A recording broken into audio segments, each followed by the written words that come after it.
계속해서 힘든 시간들이 지속되고 있는 가운데 오늘 정보가 많지는 않지만은 그래도 도움될 만한 소식들 몇 가지를 모아봤습니다.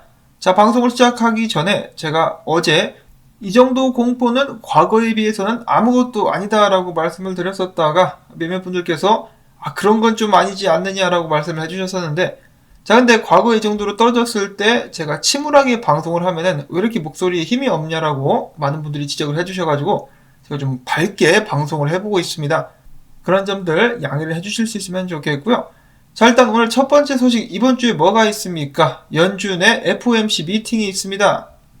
시장이 안 그래도 공포에 바들바들 떨고 있는 가운데 여기서 추가적인 악재가 나오게 되지 않을까, 특히 3월이 채 다가오기도 전에 깜짝 금리 인상 발표를 하게 되지 않을까라고 이런저런 소문 및 예측마저 돌고 있다고 하는데요. 그만큼 지금 미국 내에서 인플레이션이 굉장히 무시무시하게 상승하고 있다고 생각을 해볼 수가 있겠죠.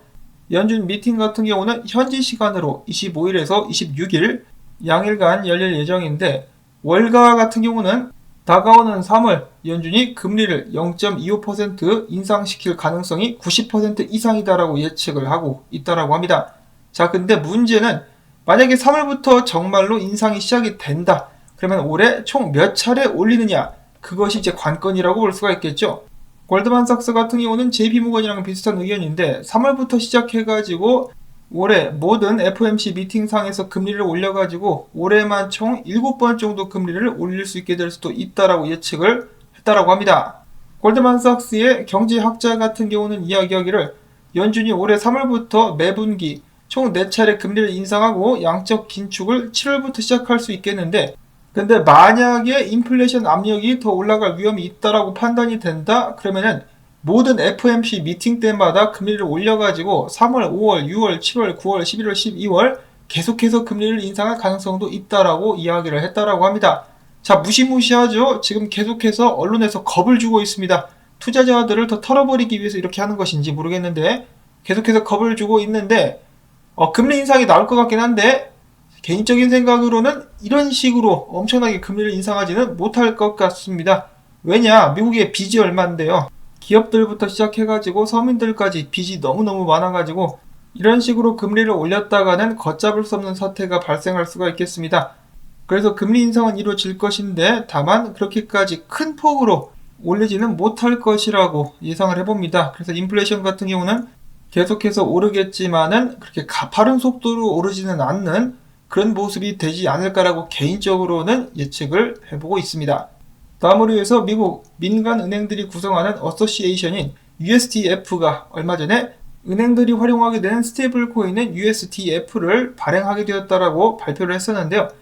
이번에 첫 번째, 미국 내에서는 최초라고 볼 수가 있겠죠. 은행들 사이에서 스테이블 코인을 만들고 첫 번째로 송금을 성공적으로 마쳤다라는 소식이 나왔습니다. 연준보다 더 빠르게 민간은행들이 나서가지고 스테이블 코인을 운영하고 있는 상황. 이어서 엘살바도르 같은 경우는 솔라나 기반의 디파이를 통해서 소상공인들을 대상으로 저리대출을 할 계획을 가지고 있다고 하는데요. 이를 통해서 기존에 수많은 금융 서비스를 사용하지 못해가지고 매달 20%에서 25% 고이율을 사용할 수밖에 없는 소상공인들을 돕게 될 것이다라고 밝혔습니다. 자, 근데 이 솔라나 같은 경우 지금 네트워크 문제가 또 발생했다라고 하는데 어찌하여 계속해서 문제가 생기는 것인가? 기술적인 문제라서 좀 불안불안한 솔라나. 자, 한편 엘살바도르의 대통령 같은 경우는 추매 이후에 비트코인 가격이 계속해서 떨어지자 본인도 이제 맥도날드에서 일을 할 수밖에 없다, 이런 식으로다가 농담적으로 프로필 사진을 바꾸기도 했었다고 합니다. 위기 상황에서 웃을 줄 아는 남자. 부디 엘살바도르가 비트코인과 함께 위기를 넘기고 지속적으로 발전할 수 있기를 바라봅니다. 한편 마이클 셀러도 장단을 맞추기도 했었는데요. 본인도 이 타힌이라는 레스토랑에서 야간 알바를 뛰면서 비트코인을 더 사서 모으겠다라고 이런 식으로 농담적으로 프로필 사진을 바꾸기도 했었습니다.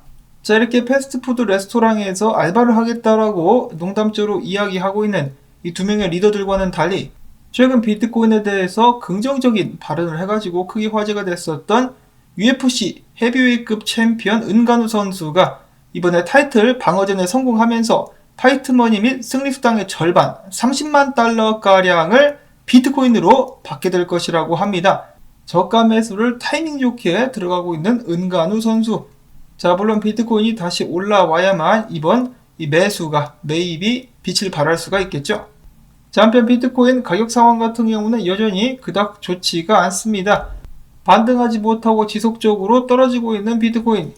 혼헤어스 분석가 같은 경우는 어제 비트코인이 이런 식으로 살짝 오르는 척 했다가 더 크게 떨어질 가능성이 있다라고 이야기를 했었는데, 자, 지금 살짝 올랐다가 더 떨어질랑 말랑 하고 있는 비트코인. 불안한 상황 속에서 이 제레마이아라는 분석가는 한 수 더 떠가지고 이런 식으로 헤드앤숄더를 볼 수도 있지 않겠느냐.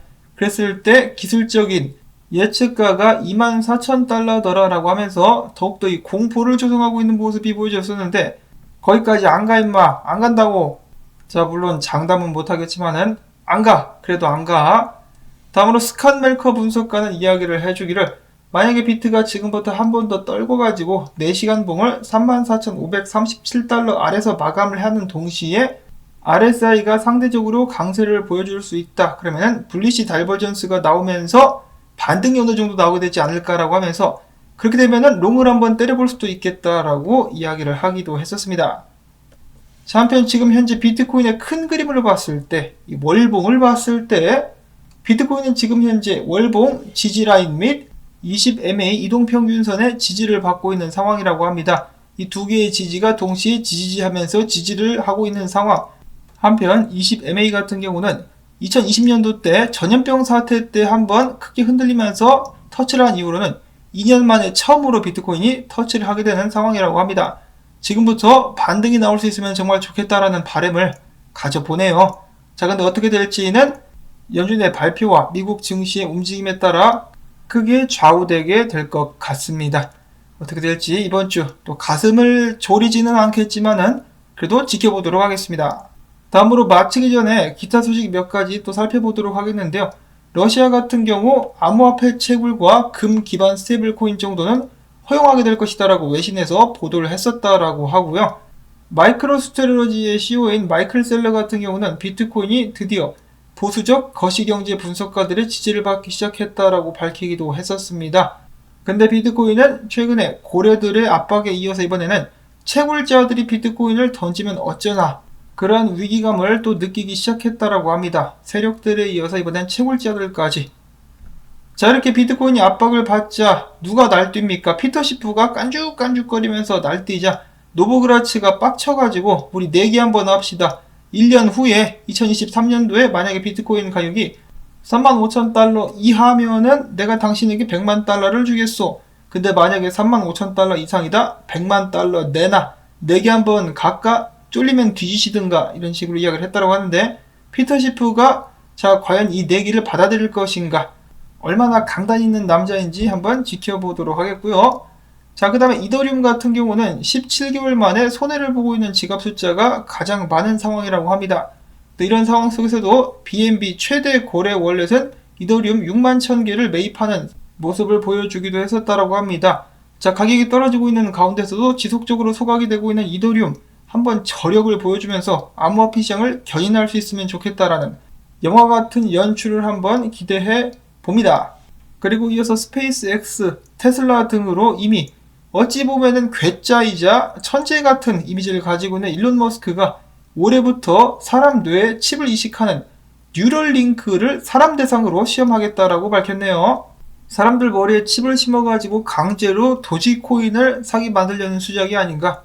당연히 뻥이고요. 이를 통해 가지고 기존의 뇌졸중이나 척추 손상 등으로 힘든 시간을 보내고 있는 환자들을 돕기 위한 것이 목표라고 합니다. 메타버스뿐만 아니라 뉴럴링크까지 세상이 굉장히 빠르게 변하고 있구나라는 것을 다시 한번 실감을 하게 되면서 오늘 영상은 여기서 또 마무리를 짓도록 하겠습니다. 부디 여러분들께 도움이 되셨기를 바라면서 토마토밭 도와주기 광고 영상 재생 및 좋아요 부탁을 드립니다. 비트코인 가격만큼이나 채널도 지금 많이 기울어져 가고 있어가지고 다시 한번 도움을 부탁드리면서 저는 다음에 새로운 소식 가지고 인사를 드리도록 하겠습니다. 안녕히 계십시오.